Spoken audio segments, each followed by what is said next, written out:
аялы күйөөсүнө баш ийбей койсо эмне болот деген суроо бар экен да. Ошого менимче сиз аябай сонун жооп берсеңиз керек. Аялы күйөөсүнө баш ийбей койгон болсо, күйөөсүнө нааразы кылат. Күйөөсүнө нааразы кылган болсо, Аллахты дагы нааразы кылат. Бирок ушул жерде тактап кетейин да.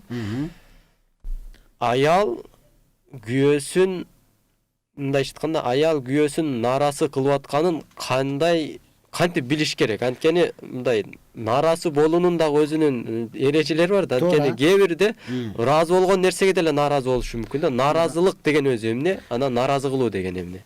Албетте, жакшы, мен багыштап неме кылып жол көрсөтүп кеттиңиз. Негизи баш ийүү кайсы нерседе болот? Баш ийбес өзү кайсы нерседе болот. Ооба.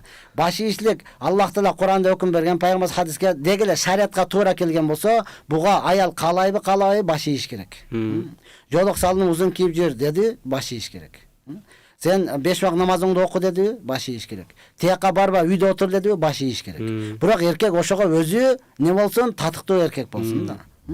Анан кийин баш ийбейт, жологуңду чечип сал деп турса, буга баш ийбейт. Мага арак алып кел, мында нааразымын десе, буга баш ийбейт. Чынын айтканда пошол деп эле айтса деле боло берет да.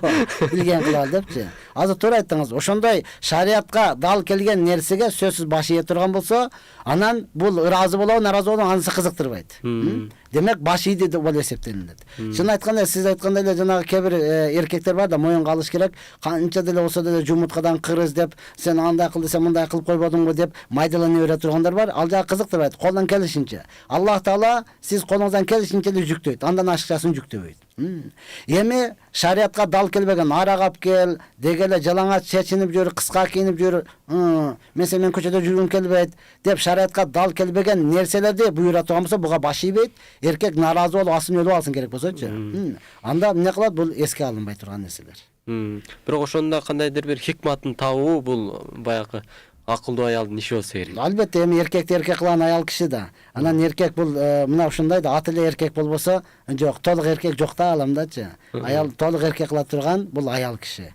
Аял заты ошонусу менен Аллах Таала даражасын көтөргөн, аял затын ошонусу менен Аллах Таала жакшы көргөн, ошонусу менен Аллах Таала аял затын бул дүйнөдөгү хурем кылып койгон да.